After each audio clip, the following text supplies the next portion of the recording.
Ya, kami juga sebetulnya sudah menulis surat tadi, Iya. Yang Mulia sudah menyampaikan itu. Buat kami karena efisiensi dan transparansi untuk mendengar saksi dan ahli, buat kami itu penting. Jadi kami sebetulnya mendukung ya usul dari pemohon satu. Iya. Tapi kalau majelis hakim sudah mengatakan itu tidak mungkin karena kesulitan mengatur manajemen waktunya, kami tentu menerima kebijaksanaan majelis.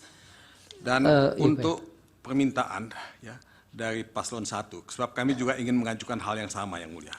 Kami banyak sekali mengajukan hal-hal yang berkaitan dengan bansos, kaitannya dengan kebijakan fiskal dan yang lain-lain. Maka kami juga ingin mengajukan permohonan yang sama, tapi karena sudah diajukan oleh pemohon 1, kami mendukung apa yang disampaikan oleh pemohon 1. Demikian juga dengan usulan pemohon 1 untuk Menteri Sosial. Paling tidak 2 kementerian ini yang kami anggap sangat penting, sangat vital, dan kami mohon perkenan majelis hakim untuk mengabulkan permohonan tersebut. Nah, satu lagi yang mulia, dalam hal saksi fakta dan dalam hal ahli yang waktunya sudah ditentukan oleh majelis, kami hanya ingin mendapatkan klarifikasi dari hakim ketua, karena kalau juru bicara itu hanya 2 yang mulia, itu kan akan sangat sulit untuk konsentrasi kepada semua saksi fakta dan kepada semua ahli yang jumlahnya juga cukup banyak. Kami mungkin ya ada 8 ahli yang kami ingin ajukan. Saya tahu bahwa ketua majelis yang mulia sudah memberikan 19 ya, dan itu terserah kepada kami berapa banyak ahli dan berapa banyak saksi fakta. Nah, kami hanya berharap bahwa jubir yang kemarin disampaikan kepada kami oleh Yang Mulia itu tidak terlalu kaku, tidak terlalu rigid ya. Jadi yang lain juga bisa ikut melakukan cross eksaminasi pertanyaan kepada ahli maupun saksi fakta. Baik. Itu saja Yang Mulia. Berkaitan dengan juru bicara, memang kami sudah tentukan untuk setiap saksi tetap 2 orang. Kalau nanti sudah ganti saksi, kemudian ganti jubir, silahkan. Silahkan, Pak. Jadi yang penting setiap saksi atau ahli yang diajukan hanya boleh ada 2 penanya untuk jatahnya. Tapi kalau sudah ganti saksi, sudah ganti ahli, nanti bisa bergantian. Terima kasih Yang Mulia. Baik. Kemudian soal waktu tetap kami lebih mudah dan lebih sistematis kalau dipisah untuk pemeriksaan saksi dan ahli, sehingga untuk hari Senin tanggal 1 April 2024 giliran nomor 1, pemohon nomor 1 untuk mengajukan ahli dan saksi, tidak boleh lebih dari 19 orang. Kemudian mekanisme jubir sama dengan tadi yang disampaikan kepada pemohon nomor 2.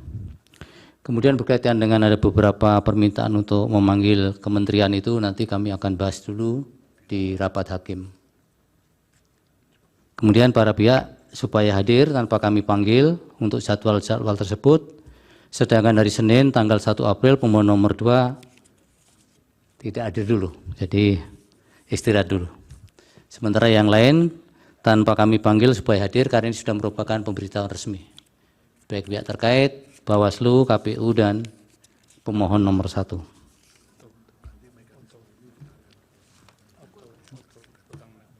Yang Mulia, Pak Oto, ya.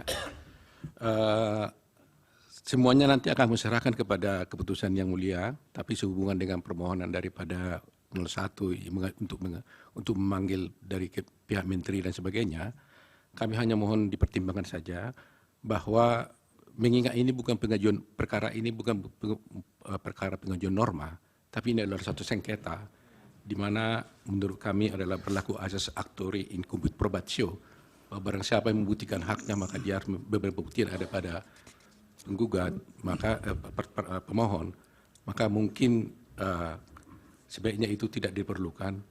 Kedua, bahwa perlu juga dipertimbangkan relevansi daripada kehadiran daripada Pak Menteri tersebut untuk perkara ini. Itu saja yang kami sampaikan. Baik, itu bagian dari yang nanti kami akan pertimbangkan. Yang Mulia, boleh menyampaikan sedikit apa yang kami sampaikan, permintaan-permintaan kami untuk menghadirkan saksi atau ahli dari kementerian itu.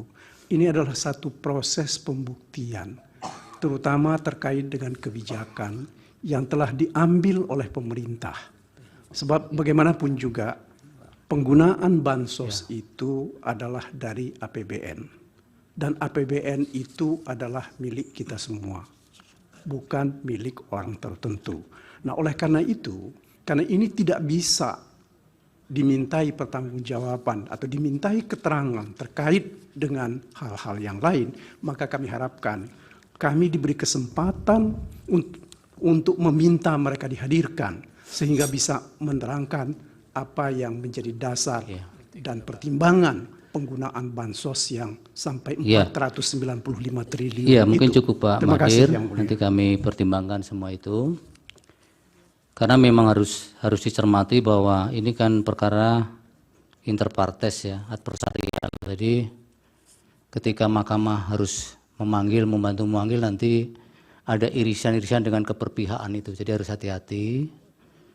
Kecuali memang mahkamah yang memerlukan dan kemudian ingin mendengar. Tapi bukan saksi atau ahli. Kalau saksi atau ahli nanti mahkamah yang harus hati-hati soal esensi keperpihakan itu. Tapi mahkamah bisa memanggil sepanjang diperlukan oleh mahkamah. Bisa jadi yang diusulkan tadi memang diperlukan juga. Itu sangat tergantung juga dari pembahasan kami di rapat Majelis Hakim. Sehingga nanti kalau dihadirkan juga mahkamah yang memerlukan, sehingga para pihak tidak boleh mengajukan pertanyaan-pertanyaan. Yang membutuhkan adalah mahkamah. Yang mengajukan pertanyaan pun mahkamah.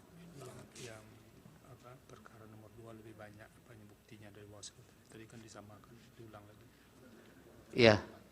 Kemudian dari Bawaslu ini yang buktinya ada yang nomor 2 ini bukti PK1 sampai dengan PK194 ya Pak. Tadi agak miss soal pengesahannya. Nanti Iya, Yang Mulia. catatan-catatan nanti bisa dicek Pak, karena banyak sekali ini. Ada 84 catatan. Jadi nanti kami sahkan selebihnya yang tidak ada catatannya. Baik, saya kira sudah cukup semua. Mohon izin Yang Mulia, pihak termohon. Apakah kami termohon masih diperkenankan untuk menambah alat bukti Yang Mulia? Masih. Terima kasih Silakan. Yang Mulia.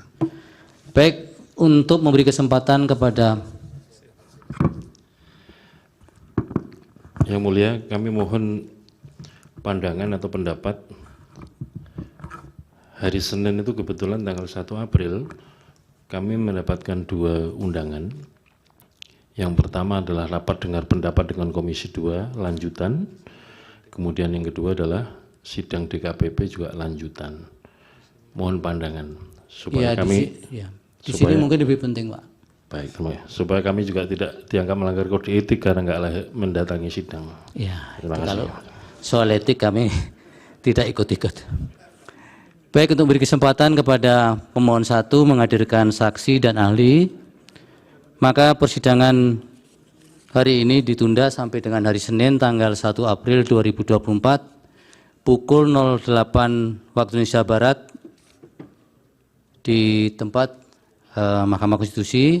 Oleh karena itu para pihak supaya hadir kecuali pemohon nomor 2 karena ini sudah merupakan pemberitahuan resmi. Dengan demikian sidang selesai dan ditutup.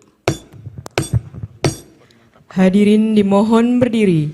Yang Mulia Majelis Hakim Konstitusi meninggalkan ruang persidangan.